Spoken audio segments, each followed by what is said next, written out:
Beralih ke informasi lainnya, pemirsa, para developer atau pengembang rumah subsidi masih harus menunggu kebijakan pemerintah untuk penyediaan anggaran kuota rumah subsidi yang sudah terlambat dalam 5 bulan terakhir.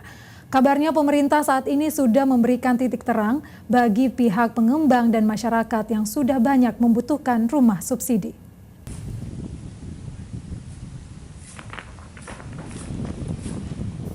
Terbatasnya kuota rumah subsidi dari pemerintah membuat para pengembang mulai mengeluh.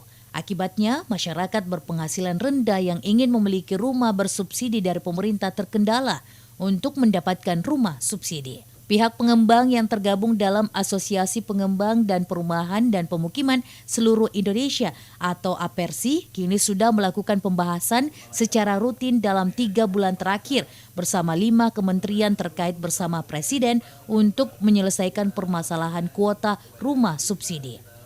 Kabarnya saat ini pemerintah akan memberikan beban kepada perbankan untuk memberikan dana talangan sebesar 2 triliun, di mana dana tersebut nantinya akan dibebankan ke APBN tahun depan. Dana talangan ini nantinya tidak sulit untuk terrealisasi. Ya, jadi untuk talangan ini akan dibebankan pada APBN tahun ke depan. Itu menunggu payung hukum masih dari menunggu ya? Presiden Itu sekitar berapa unit Pak? kurang lebih 20.000 unit.